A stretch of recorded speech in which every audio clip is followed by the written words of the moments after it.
It's me, it's the one of the old Puff Ones. Welcoming you to Starfleet Universe on call. And tonight, well, we have Gary. How you doing, Gary? Not too bad. I'm glad we're able to get the show on the road. Cool. And we have Doug. Hey, Doug, how you doing?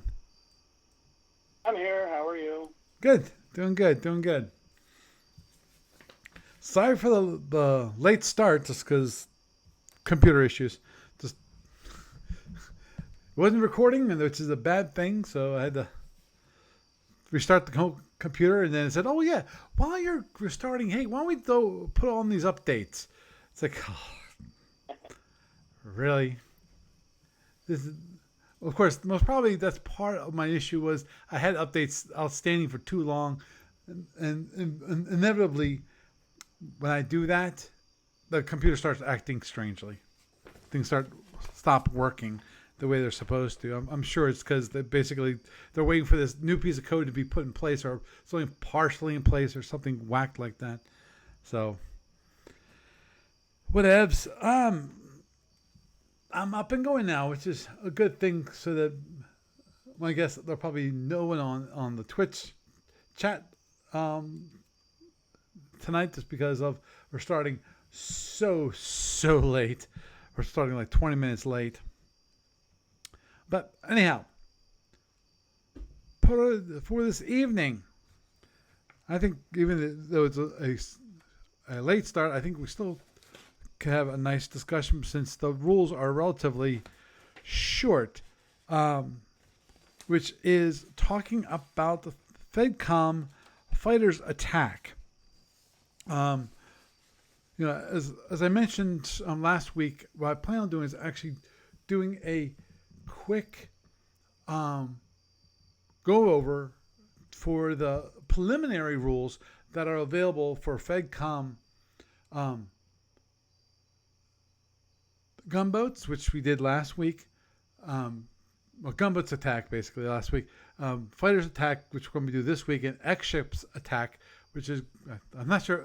Actually, I don't think it's called X-ships attack. Is that, Gary, am I correct on that one? I think they were thinking of that, yeah. Because I don't know whether or not that would mean that once SFB Module X2 comes out, that maybe we'll end up getting X2 ships attack or something. Hey, it works. But anyhow, so we'll be discussing X ships next week. So this week we're talking about fighters attack and some of the fighters rules. There's as mentioned in the actual communique, where the rules, the preliminary rules were put in, which was I think communique number 128, which was put out I think in 2016. Forget that. Let me look. Yes. I did something which, and big surprise, I like to read the rules on physical paper. So I actually sat down and I printed out a copy of those 3 pages of rules. And actually, the number of rules really isn't 3 pages long. It's more like 2 pages long and one page of each kind of fighter, and some things about when is it crippled, when is it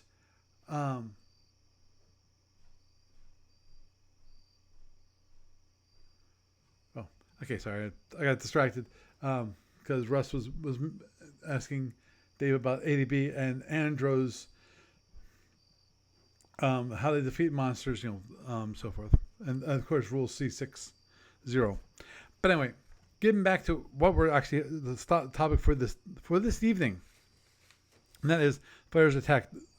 When it comes to fighters attack, there's actually 2 things that came in, and being honest, I was in a hurry and I didn't check the actual rule book, the current rule book for Federation Commander, and whether this one rule is added, which is rule number 4F6, and that rule is called swarms. From the looks of it, Swarms are basically designed to help with a situation of fighters. And that is the number of seeking weapons that get placed on the board.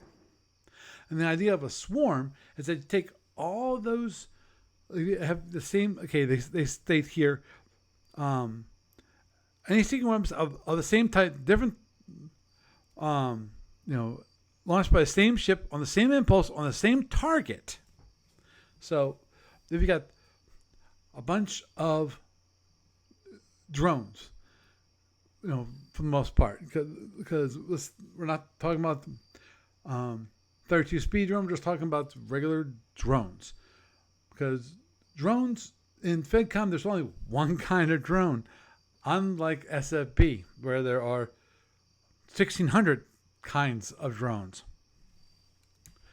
Which, let's not go down that rabbit hole again. But so the whole idea here is, as I said, you take all of drones, in this case, let's say all drones because they're all going to be the same type. So you can do the same thing for plasma weapons, like if they're all plasma Fs. They're, and they're all targeted the same unit. I'm going to say same unit. Same impulse and also, and launched by the same ship. Now, I'll get back to that particular item in just a little bit. But what the idea is that you then take all of those individual weapons and then you put a single counter on the board. But you still have to track the damage to those seeking weapons individually.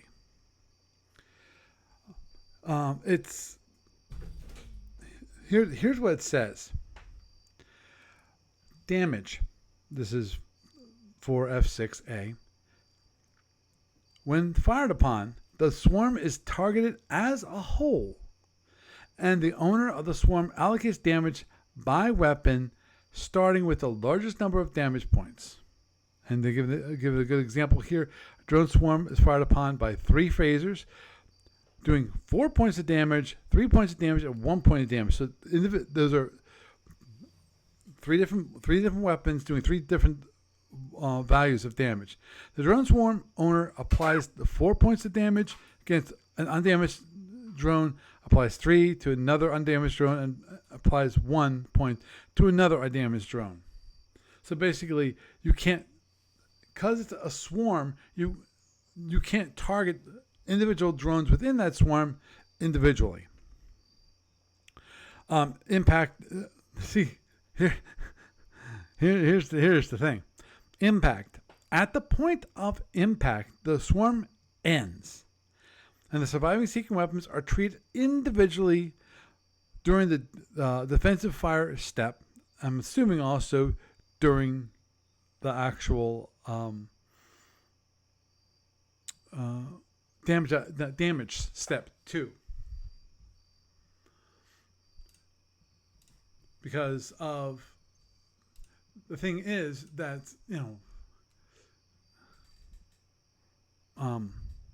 especially when it comes to plasmas can have different ranges of damage. So you can't, unfortunately, you can't just take what was like 4 drones, which if you consider them as a 1 unit, that'd be 48 points of damage, and it would take 16 points of damage to kill the whole thing.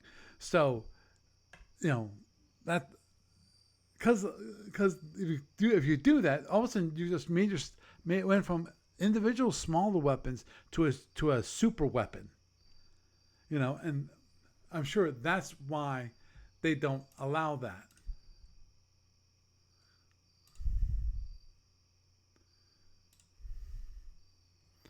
Which makes total sense.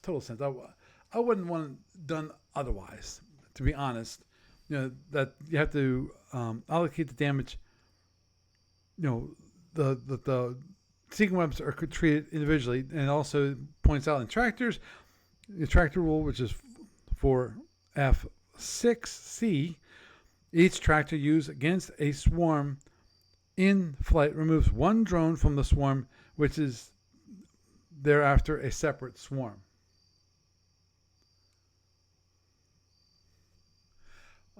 Chris, I will get to that. I have not gotten to the two fighters yet. Okay, now, so they added, to me it looks like they added the whole idea of swarms to FedCom, for into this module, which is fighters attack, because of one just crazy thing about fighters is the number of seeking weapons they can possibly launch. Now, from the looks of it, it's not too bad, but I will get to that later and discuss about the different kind of fighters that are currently in the rules. And as it was pointed out in here in the rules, which was there it is, as quote. As part of the preparations for Federation Commander Fighters Attack, Mike West rewrote the Hydrogen Fighter rules to be more general and cover all fighters, unquote. So the whole idea was that to take what the rules were previously for just Hydrogen Fighters are now for generic, for more just than Hydrogen Fighters. You've got the Federation, you've got the Zinni, you've got the Lyrians, you've got the Klingons, you got the Gorns, you got the Romulans. They all have their own fighters. Now, to let you know that they've been genericized, so you don't have all this different kinds of fighters that are available to you in Fighters Attack. Now, okay, I'm gonna skip a lot of this stuff.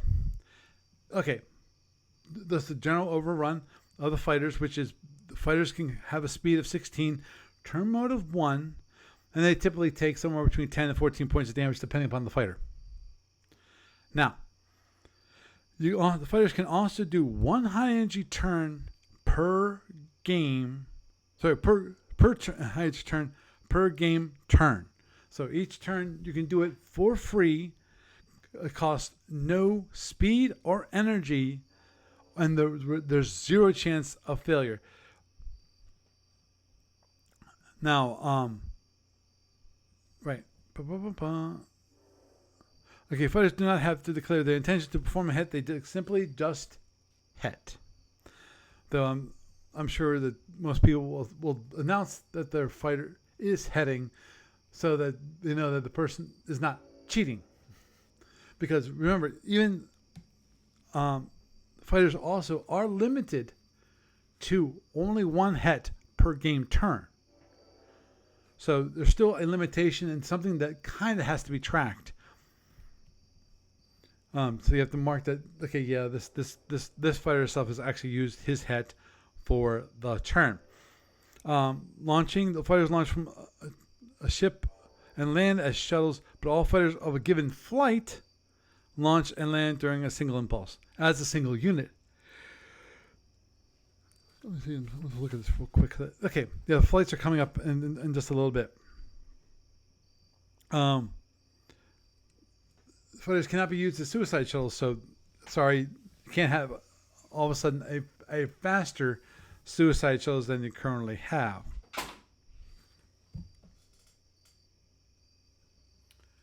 Sorry, got distracted by my kitty knocking down something. Big surprise. It's a cat.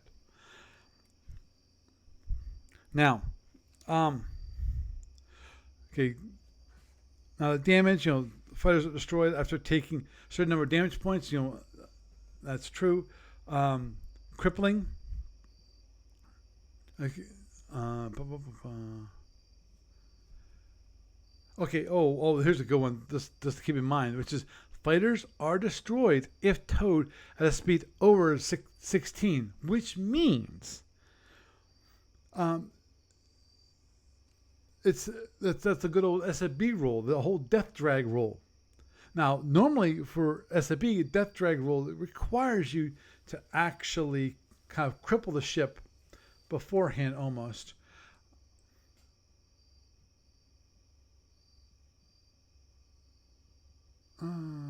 Wow, Dave.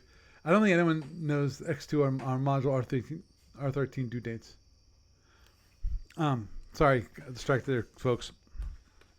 Now, so basically you can do a death drag. All you have to do is tractor a fighter and then go faster than speed 16, which is a great way of killing the fighters. Now, of course, if the fighters are that close to you, you're in trouble anyway. Because even the drone fighters have direct fire weapons, and you get enough of those direct fire weapons close to you. Big surprise, you're in for a big bag of hurt. Crippling, big surprise again. This is directly from SFB, which is that 2/3 of the damage of their damage limit. So if they, in the case of if they take 10 points of damage to completely destroy a fighter, that means 8. No, sorry, 7. 7 points of damage, and then it's crippled. Now, if it's crippled, again, it's some of the same SFB rules, which is the fighter cannot fire its heavy weapons. Any charges in them are lost, which is important later on. You can't launch drones or plasma. They are dropped and lost. So if you had drones and or plasma, basically you're discharging them, you're dropping them. So if you actually land back onto your carrier, you have to actually, that's one thing I did not see. In fact, I know I did not see, and we'll discuss that in just a bit, because they have launching. But I talked about launching, and the question is repairing. But anyway, again, now you're down to a single phaser 3 shot once per turn. You're offensive or defensive, and a cripple fighter can be partially or completely repaired if, after some repairs, it has enough damage points. It is no longer treated as crippled, so it can be repaired. Now here's the gotcha in my mind is, okay, that it says it can be repaired. I don't see the rules for repair on the fighters now. That I did not. I'm not that familiar with shuttles, so it's possible that the repair rules are in the rules for repairing a shuttle. So, if a fighter has multiple phasers, at least one phaser shot remains. It still gets one shot per turn. Okay, and at least one shot remains. Okay. So basically, if you used up both, if you had like 2 phaser 3s, and you used up both shots, you can't shoot a third time. Now that you're crippled. If you had if it hadn't fired your either phasers or either the 2 phaser 3s, or you fired only one, then it says, well, okay, in that case, you basically you got enough energy to fire.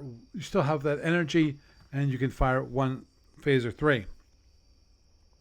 And the cost for the fighters are 10 points each, unless otherwise noted. And I would love to know if they're noted, especially when it comes to things like drones. Okay.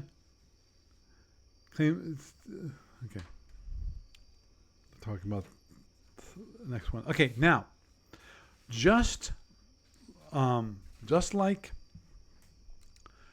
swarms, they're doing their best to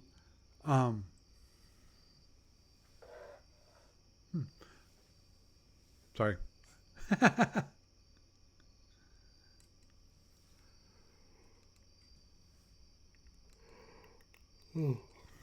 Apologize. Just like swarms, there also are what are called fighter flights. Now, fighter flights are basically they're 1 to 6 individual fighters. Maximum size of a flight, 6 fighters. Now, a carrier can carry either 1, 2, or 3 flights of fighters. Depends upon how many spots it has available to it. But if now flights are treated as a single unit for launch and recovery. So basically, if you have, let's say, if your carrier has a single flight of fighters, let's make it simple, and that fighter has only 4 fighters. That means all 4 fighters are going to be launched at the same time, or can be, and they're treated as a single unit. If a carrier has multiple flights, the fighters can be divided between however you want. For example, the carrier had 8 fighters, which means there's actually 2 flights because it's greater than 6. You can either have them the 2 flights as 4 and 4, or 6 and 2, or 5 and 3. And one thing they mentioned is that the flights can be reorganized, but they only can be reorganized while they are actually landed on the carrier. They can't reorganize in mid-flight.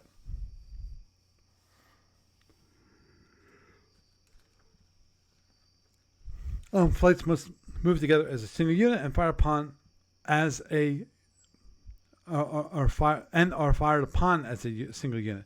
So just like swarms, they're considered a single unit, and you fire at that. Now, the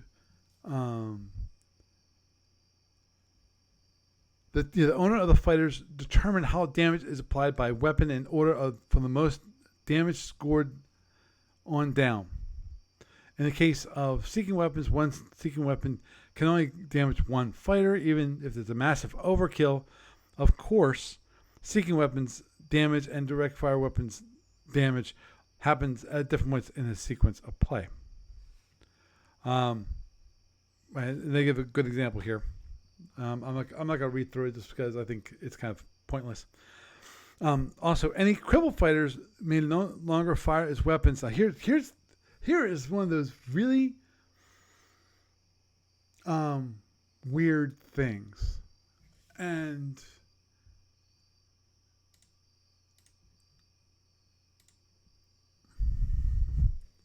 that is that according to this, you have your cripple.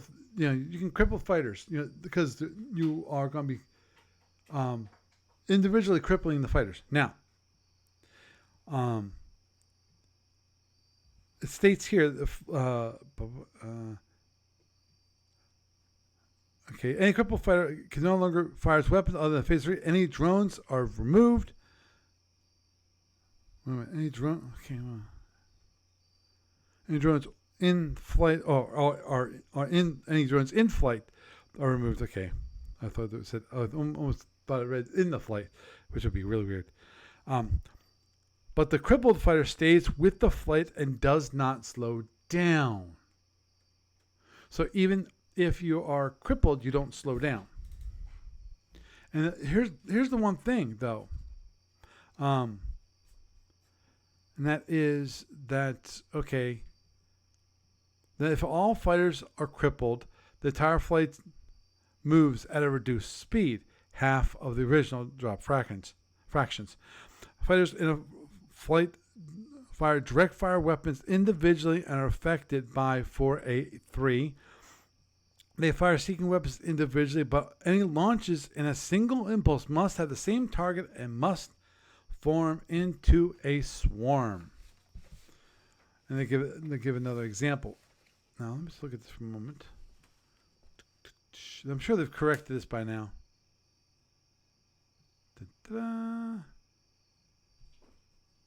Yep. Okay. So, yeah, there's an assumption here. Okay, I'll mention that real quick, which is I've read through so far. What I've read through, I'll mention about the weapons shortly enough. But if you notice, the one thing that is missing from these rules, the one thing that is missing is until you talk about the flights. There was no mention of the fighter slowing down due to being crippled, which to me is okay. If you play SFB, then you know that if your shuttle or fighter or whatever gets crippled, it automatically changes speed down to being half of its max speed. So, given that, that the rules actually missing for anyone who does not know SFB, well, it's not until they actually read about flights that they know. Oh, I need to have half speed versus that, and which I have nothing. Which I have a question about the flights itself, because you look at the flights again. Basically, it says here that flights are treated as a single unit for launch and recovery. Now, does that mean that if you have a flight, if you have, let's say 6 fighters, let's say you have a full flight available on the carrier. Now, given that carrier you have that full flight of fighters, does that mean what I think it possibly means, or am I misinterpreting this? Which is that if I have two crippled of your flight of 6 fighters, if you have 2 crippled fighters, so they're keeping up to you, they're not slowed down, they just can't fire weapons, so they came back. Okay, so they come back to the carrier. The carrier, I'm assuming they said that they don't rearm, and they want to send them out again. Does that mean they have to send out the crippled fighters also? The way I read I don't it. think so. Okay. I kind of doubt that. It sounds to me like the swarm rules for the drones and the fighters are really just primarily a way of keeping the bookkeeping down and not having a bunch of counters on that thing. Right. So if you bring those in and then you launch your uncrippled fighters, they're not part of that swarm anymore. You're not, because you keep track of them all separately anyways. From what I saw in that. Right. That was just my thought. Mm-hmm. Oh, Doug, I completely agree with you. But that was the one thing that came to my mind because of I don't think I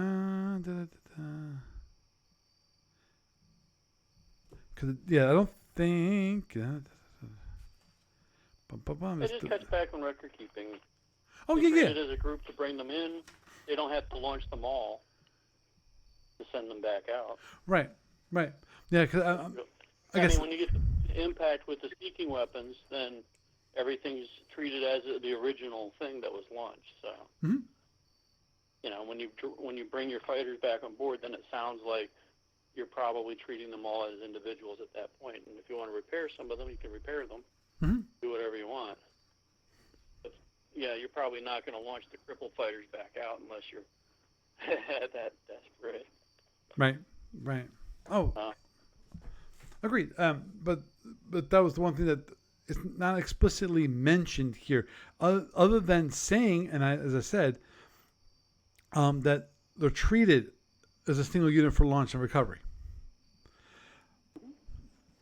Which I think that's only that's kind of an implicit description saying that, yeah, you actually have to launch all the fighters at one time, your full flight.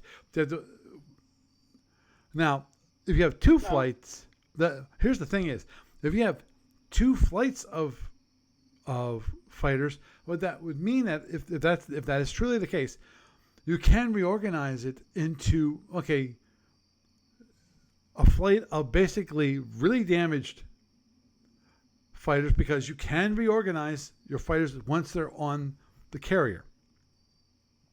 And then you can have like 4 really good fighters, or possibly even, as they pointed out here, you can have a flight of 6 and 2. And let's say you have 2 that are really damaged fighters, that they're crippled, but you happen to have 8 fighters, so you still have 2 flights, and you're allowed to organize them in however you want to do it. 4 and 4, 6 and 2, 5 and 3. You can do however you want to organize your fighters into 2 different flights, however that is. So there would be a way of leaving if the carrier has the ability to have 2 different 2 flights of fighters, that means you can actually have a special ability given that to actually, when you have some crippled fighters come in and they land, when you launch again, you basically can reorganize your fighters and go, oh yeah, well, see, there's 2, they're their own little flight. They're gonna stick together, and they're gonna get repaired together, and you have these other 6 were good, and that's a new flight. That's a separate flight now. That's how they're gonna be reorganized to be. So that's the one of those benefits. And my question would be is, when it comes to 3 flights, what do you do? I'm assuming you can do the same thing. You could have 445, or 445, 445, and so forth. You can break them into 3 flights, however you want. Moving on to weapons, fighters armed, with phasers. They have FA firing arcs, big surprise, and hydrants. Use Gatling phases, while most other fighters use 2 phaser 3s. They can be used either defensive fire as well as direct fire phased.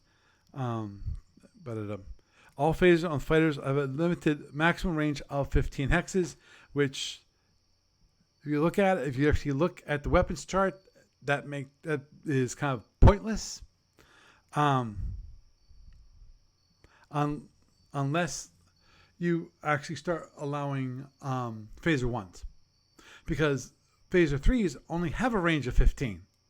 So my guess is they might add that in case they allow fighter variants to come into play. Heavy weapons, fighters are usually armed with heavier weapons. These can be drones, type D, plasma torpedoes, fusion beams, and occasionally other weapons. All heavy weapons are big surprise, also FA firing arc. And the single weapons cannot be launched at any target more than 15 hexes away. And there are other special rules for heavy weapons listed as a specific type of fighters.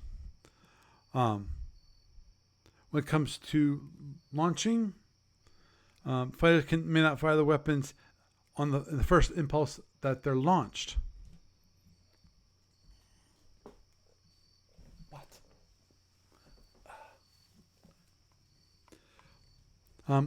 Arming, fighters start scenarios fully armed. Okay. Kitty? Say goodbye to them. Goodbye.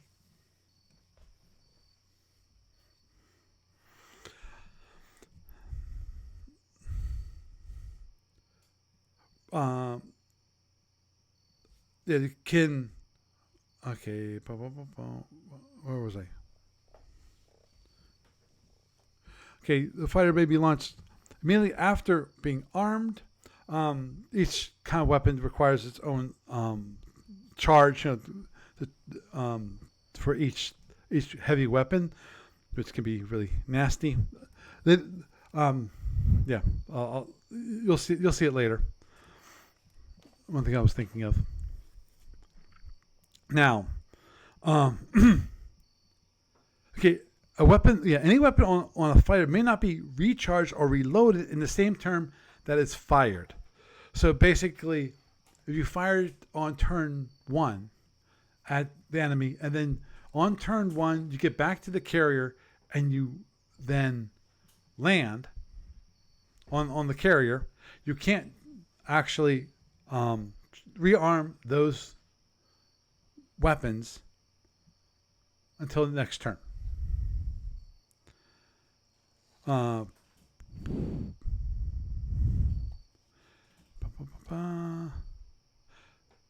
And also, fighters cannot use direct targeting. For those of you who are familiar with that in FedCom. Okay, it talks about the hydrogen fighters, which I really don't care that much about. Hydrogen fighters are hydrogen fighters. The hydrogen stingers are armed with a Gatling phaser and 2 fusion beams, and a stinger can only fire 1 fusion beam at any given turn. Each fusion beam can only fire once per turn and does not have a cooldown between firings. Each fusion beam can be loaded with 2 charges, which is unique, I think, to the hydrants. Charges are reloaded with this when the stinger is on the ship and costing 1 point of energy per charge. So it's kind of expensive when it comes to that. Drone armed fighters, Federation, Klingon, Zinnis. They take the Klingon and the Zinnis take 12 points of damage. The Federation takes only 10 points of damage.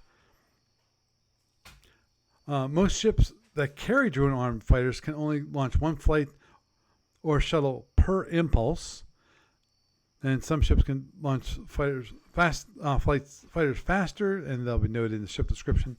Drone fighters also are armed with only 2 phaser 3s and two drones.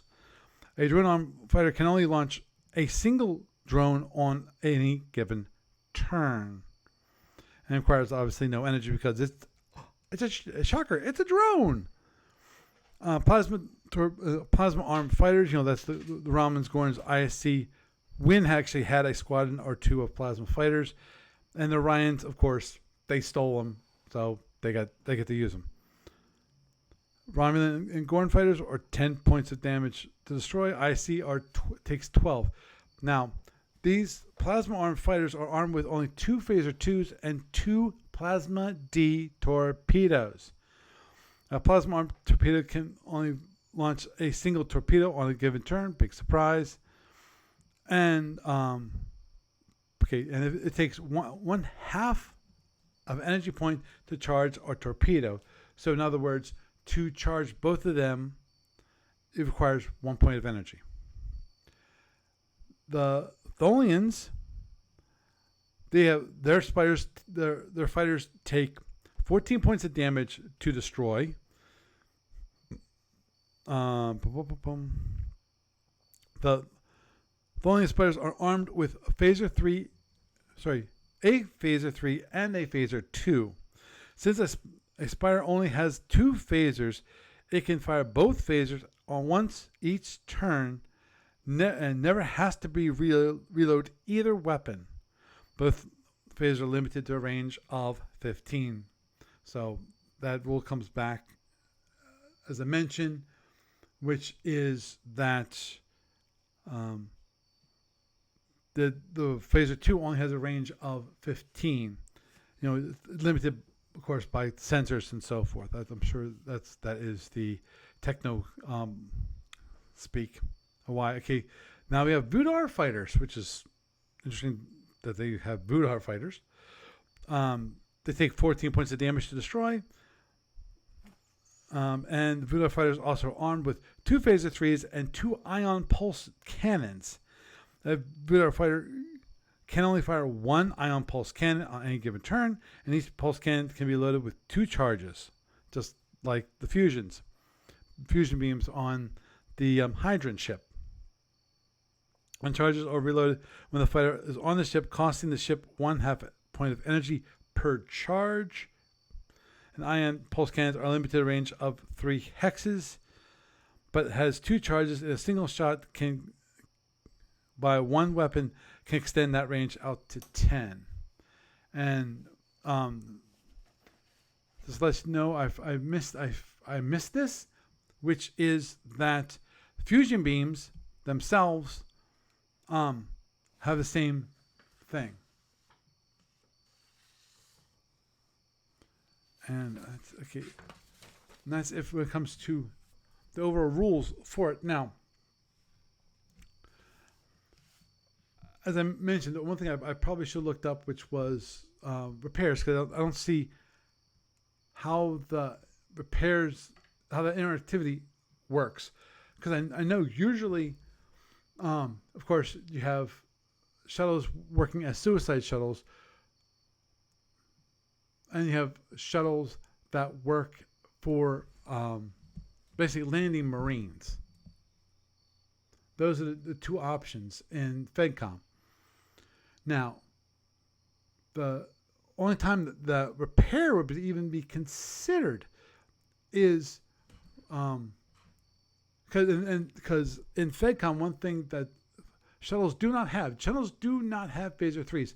So you can't have a poor man act as a poor man's carrier, where basically if you have 4 shuttles, you get slow speeds, and then you launch all 4 of your shuttles and have them go around your ship.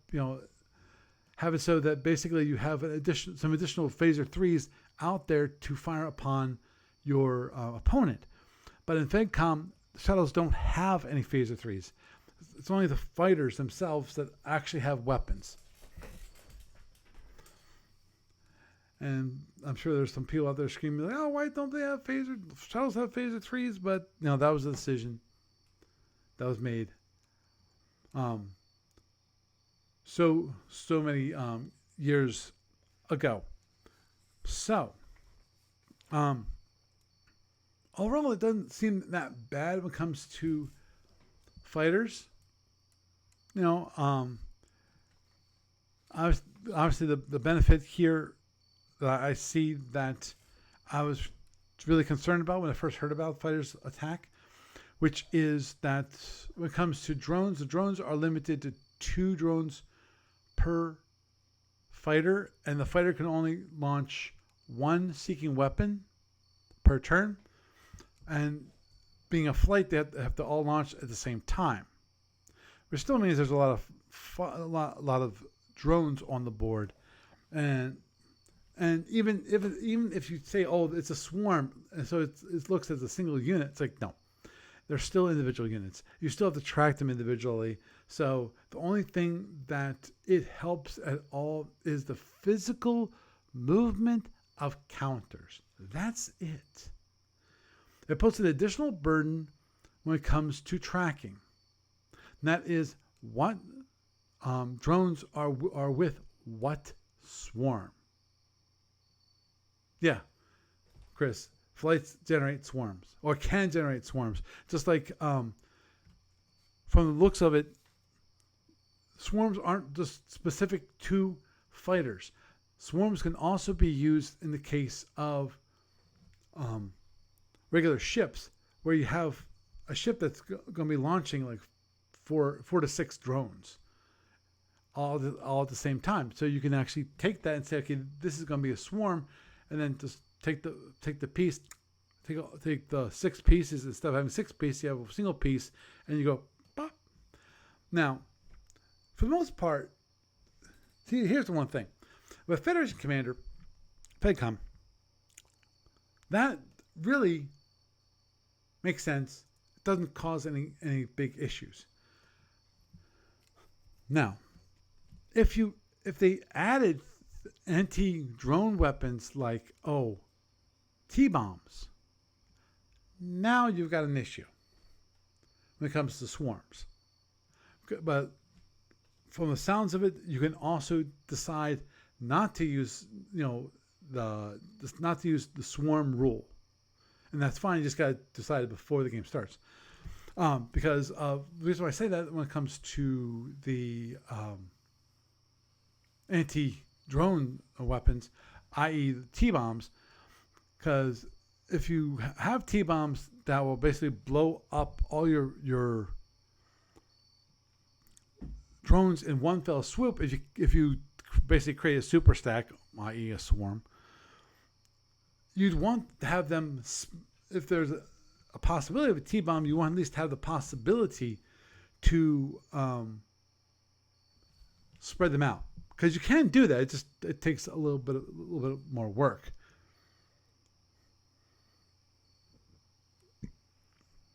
So, Paul, I don't think there are going to be any T-bombs in Fed Commander. right. But there are certain areas of effect weapons like the Lyran ASG, or if we ever get around to some of the Cologar antimatter cloud generators. But those tend to be, like with the ASG, are basically assigning damage points, like one at a time and circling back around again. So it's not quite so bad. But no, I mean, I think the whole reason why they can get away with the likes of flights and drop swarms is because there aren't any T-bombs, and there aren't going to be. So you've fewer area of effect weapons that you need to worry about getting in the way.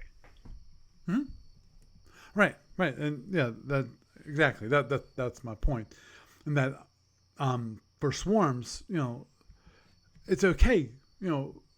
Now, obviously, as I pointed out, that I think that the difficulty about swarms is that now you have an additional point of indirection and different thing. You basically have to have a separate paper. You might have had to do this anyway. At the very least, if you have each one of the drones tracked on the ship, let's say that you have a ship card and you're tracking the damage for the drones on that ship card, because I think you can do that. You still have to know what drone swarm is from what ship. What those drones there that are on the ship. What were they on the ship card? Sorry, which swarm are they part of? If you have, I'm assuming you have multiple swarms.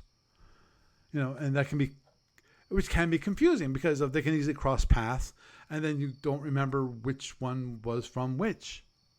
Or if you have ships that are actually in the same space, because you're still allowed. Yeah, you're still allowed to actually have stacks of ships in FedCom. You're limited by the number of ships you can actually have in that stack, but you can still have a stack of more than one ship. And therefore, you can actually have multiple swarms.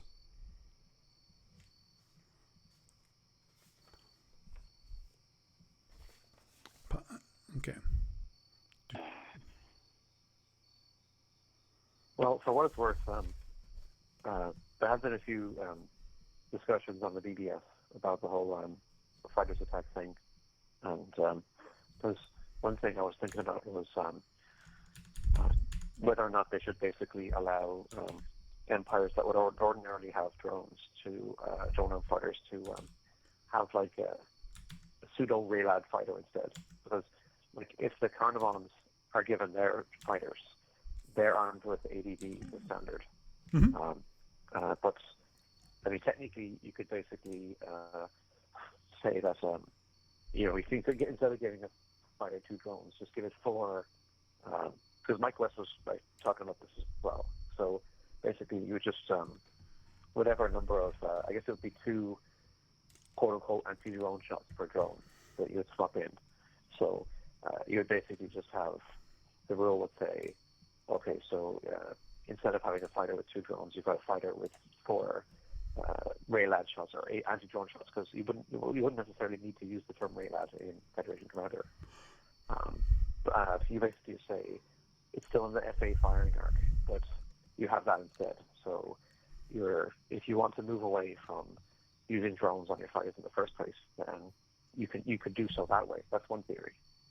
And then, but for the Carnivons, though, the question would be, because ordinarily their ADDs are 360 degrees, but right. I don't know whether or not in FedCom would it be also shuffled into FA arc, or would they get to retain the 360-degree firing arcs that they have in SFB for the ADRACs?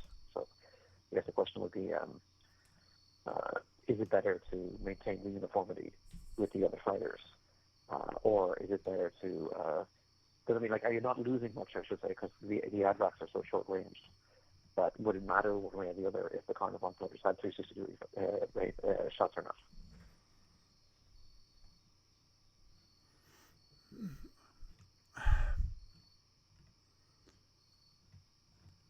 Not sure.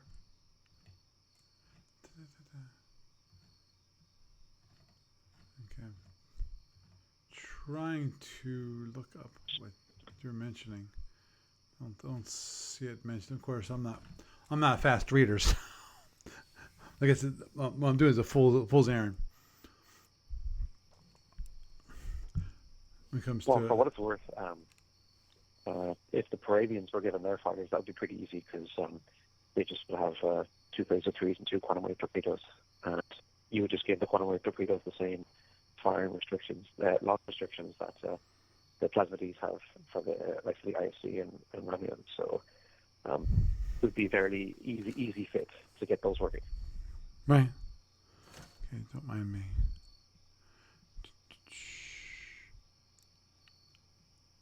Okay. Okay, actually, I'd probably go back to. Right. Okay, it is mentioned. Okay, I was thinking about the firing arcs for the plasma torpedoes, and it's mentioned on the heavy weapons, which is plasma D torpedoes, are have to fire in the FA arc.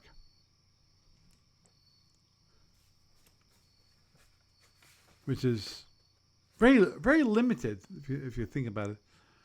But I'm not sure if that's the same that's in Starfleet battles when it comes to their fighters.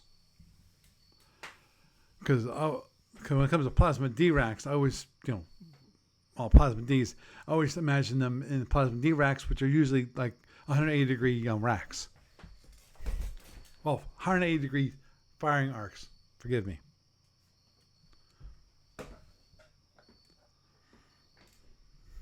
So, any other comments from the peanut gallery?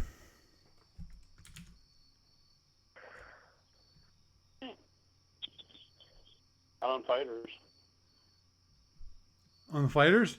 Yeah. Anything before we're Not on fighters. No, not.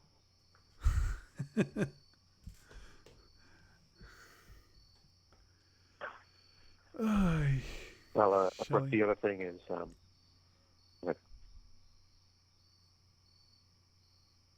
yes. I'm sorry.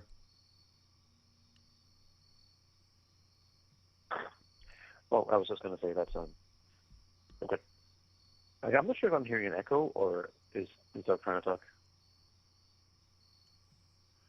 You might be just hearing echo. I'm not So- hearing echo myself. So. Okay. I'm Well, I hearing think it. I think it is an echo. I hear it on him. On me? No, you're fine. Okay.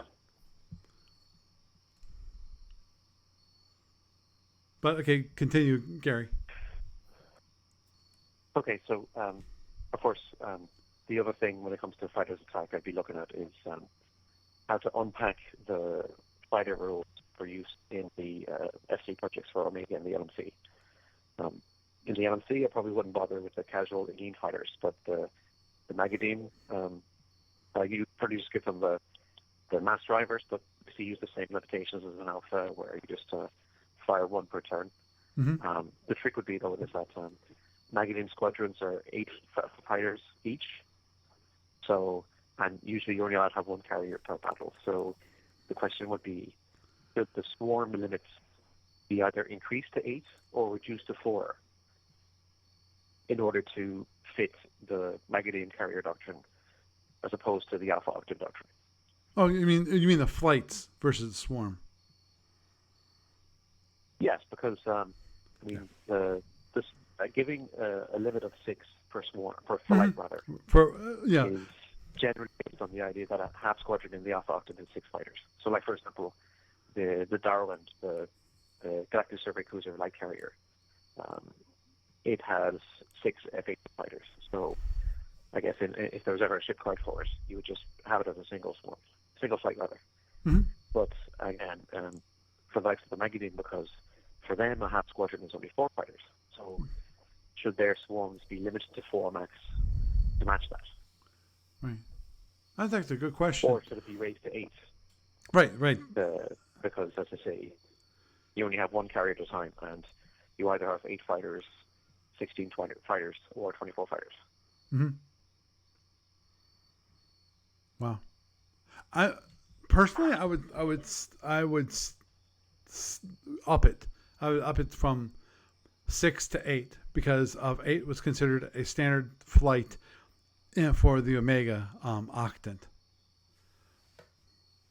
versus. Well, actually, in Omega, it's going to be even more confusing because on the one hand, because the standard is to go down to only 1 fighter per empire. That means that for most empires, there'll be no seeking weapon fighters at all, because in Omega, seeking weapon fighters are usually only a handful in a given squadron.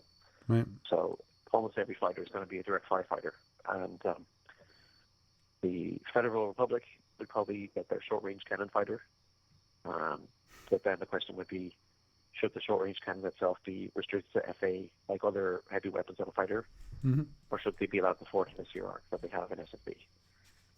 But everyone else, and also the other thing too is the FRA and Prober use the standard 12 fighter squadrons.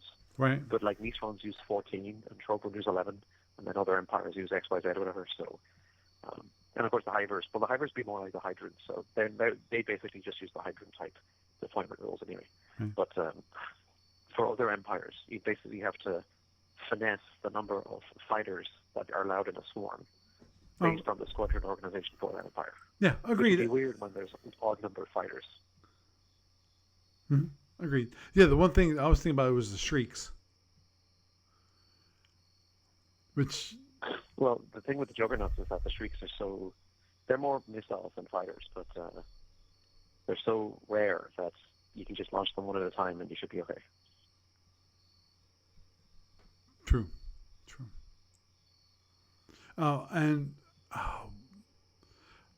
Remind me, because I'm sure you remember, and I don't, and I apologize, and I should. Which is what's the Omega Octant Empire, which basically are vampires? Oh, the Soldra, yeah. So maybe they'd only get the vampire shards, but then the thing is that I'm still scratching my head trying to figure out how do you represent the soldier of vampirism in a game with no crew units. Oh, jeez. Yeah. Yeah, because actually, for the playtest, did we have the Soldra in the playtest Omega or not? No, they're way down, further down the line, because I wanted to start with some of the more kind of quote-unquote traditional technology and right. like Neserons and Trober and stuff, because they're less of a headache to try to figure out. But a soldier, I mean, it's kind of hard to think of how would that very specific dynamic they have translate over to a game system that's missing the key components to make that dynamic work. Right. Yeah. I do not know. Obviously, it would be quite a challenge, just like it is. We try to convert that same technology or whatever, same kind of weapon to Starmada. Well, there is no representation of crews either. You know, but moving over to Starmada, it would be that's a lot of work. Is the way I fear, and I don't think that'll happen anytime soon. To be honest, heck, first we have to get through get the Omega ones. I'm sorry, the FedCom version of those empires released first before we want to discuss porting it over to the Starmada engine. Well, funny things happen because, like, if you look at some of the Call to Arms Starfleet books, there's actually more Juggernaut Empire ships in a Call to Arms Starfleet now than there are in Fed Commander. Because I want to say it's the reinforcements pack that came out. Mm-hmm. He basically covers, I want to say, covers all of the Juggernaut Empire ships that are currently on shipbase. But in Fed Commander, only the original Juggernaut and the Juggernaut Destroyer have ship cards. Most of the other ones don't have ship cards yet. So, in certain, and actually, what's even more funny is that there are probably more X ships in Call to Arms Starfleet than there are in Fed Commander, because the reinforcements pack also gave you a bunch of new X ships for various empires there. Some of which don't exist in FedCom at all. Like, for example, the Federation CX. Mm-hmm. You can play that right now, but you still will have to wait for X ships to have to play it in FedCom. So, it's each of the games, I guess, depending on the pace that they move, and depending on the structure of them, they can end up, going in directions that you wouldn't necessarily expect given the age of the game system. Right. Understood. Okay, well, I think we'll wrap it up there. Doug, is there anything you want to hawk at this moment in time? Yes. Oh my goodness, yes, please. Help. Gamers of Winter is coming up shortly. It's only 6 or 7 or 8 months away. And we did actually get a few more donations in. So, I mean, that's looking up a bit. That's good to hear. Some of our regular people that out. And for those of you who might be like new to this, the whole Gamers of Winter thing, who haven't heard it before, it's an event that I've run for the past decade and almost a half. And basically, Paul comes out to it to run FedCom events and Starmada demos and playtest stuff there. We would love to have more SFE players come out. We've had a few over the years, but despite our relatively convenient location in Harrisburg, PA, we don't get that many people for SFE. That I would expect more with Paul coming out and Barry coming out. But yeah, so I mean, last week we talked about maybe trying to do some kind of an event there if anybody wants to run a crossover event where using F&E to maybe generate a FedCom scenario or an SFP scenario, but most likely a FedCom scenario. That's kind of basically it. I mean, we're looking at having to get a new venue because our venue of the last several years has decided they just literally aren't going to be renting to outside parties anymore. Right. They're repurposing their space. So, but depending on the amount of money that we can fundraise ahead of time, will drive what kind of space we have and whether it's going to be a one-shot event over a single weekend in January, or if we can afford like a storefront kind of space for a month or two. Maybe we'll hold multiple events over a few weeks instead of just one weekend of gaming, so to speak. So there's that. And if any of you guys out listening to this want to run something, like you want to come in and run, the captain's game from SFB, or if there's I forget if there was a FedCom version of that, run that over the course of a weekend Mm-hmm. or a tournament, I'd be all for it. And I'm sure you'd probably get some people out if this gets out on, various BBSs for SFB. I just haven't been like on the BBSs for SFB in a long time. There's that. I understood. You got any thoughts on that, Paul? I would love to run it. The important thing to me would be is making sure that we got the people signed up beforehand. At least, Oh yeah. then have it so that I know there would be people there to play it. Because if I get like 3 or 4 people to say I'll be there, we can definitely do something large. I can guarantee at that point I can say, okay, we're gonna have something larger, because if let's say 4 people say I'll be there, that means there'll be 3 people there. I'm one. Well, at least 25% will bow out due to something coming up, and I'm fine with it. I understand the issue, but because I've dealt with it for a long time. But hey, but at that point, I said if I can guarantee that 75% show up rate for those who said they'll be there, that's all I need. I need 4 people to say they'll be there, so I can get 3, in case we can definitely run a larger event just with 3 people. Just 3 people that say they'll be there and they'll actually be actively taking part.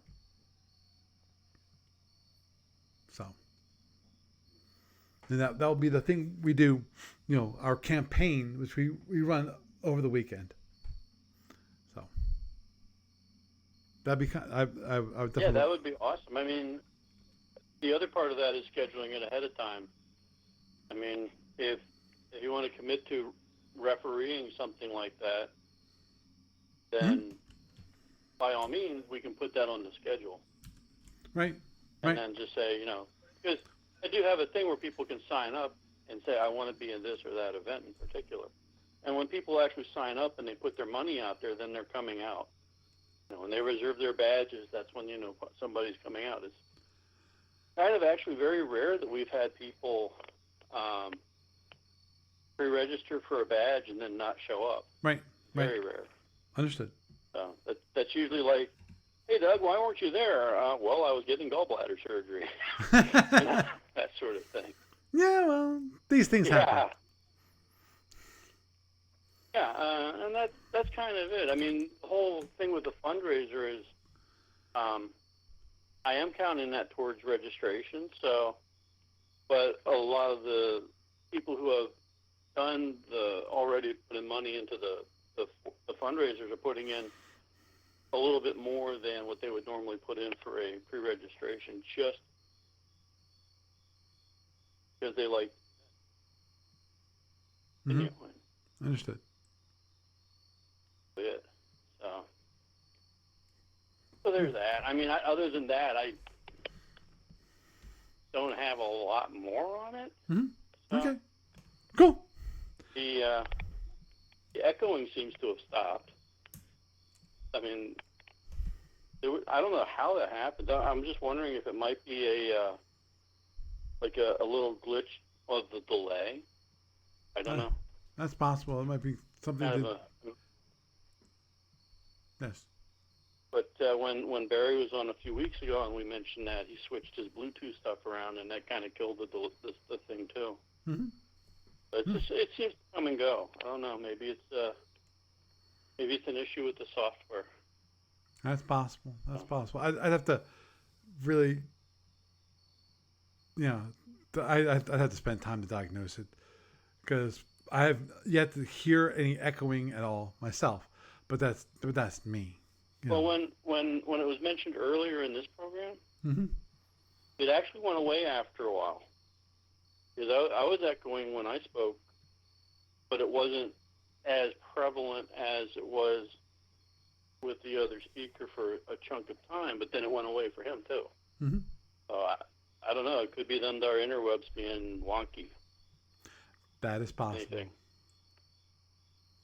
That is possible. But yeah, that's my tech support of the week. You're welcome. Okay. Well, But yes. I will alibi one thing on the fighters thing.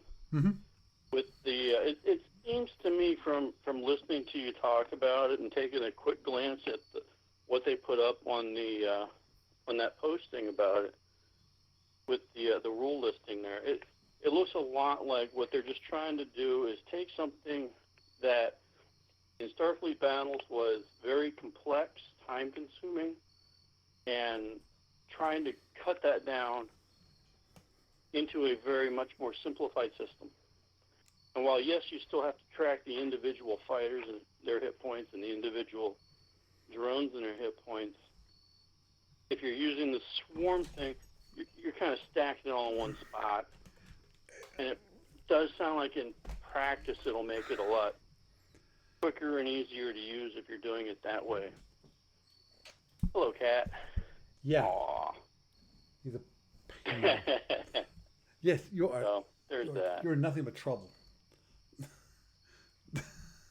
So that was kind of basically my little alibi on that one. And it sounds like they're kind of getting there a bit. Mm-hmm. Mm-hmm. Other than that, I got nothing extra on it, unless you have any questions for me Nope. about the event next winter. No, I don't. And if anybody out there wants to come in and assist Paul with, say, committing to run an event like refereeing, say, a captain's game type of thing, or, say, a short 2 or 3 turn tutorial F&E kind of thing or something, then feel free to contact us through the Facebook page. I mean, Gamers of South Central PA Convention, which I believe Paul has a link to here. So Mm-hmm. there's that. I mean, we'll sign you up. So Yeah, yes, we will. other than that, Okay, cool. Well, Doug, you have a good night. thank you, Paul. Gary, you have a good night too. Have a nice one. So, we got through another FedCom module. Some the pre. Obviously, if you have any questions, any thoughts about it that you want to talk to me about, feel free to post it up on Twitter, or if you want to, send me an email at sfuoncall@gmail.com. That too. That I'd be happy to respond there, and possibly even talk about your comments, next week, or whenever you email me. It could be next week, could be the week after that, whatever. Because Lord knows, time shifting, gotta love it. It's definitely a brave new. Well, I was gonna say a brave new world, but it's been like this for longer than. It's been not like this for a while. I could have said it was a brave new world like 15 years ago, but yeah, no, that train has gone past. So anyway, with that, I am Paul Franz. I bid you a good night.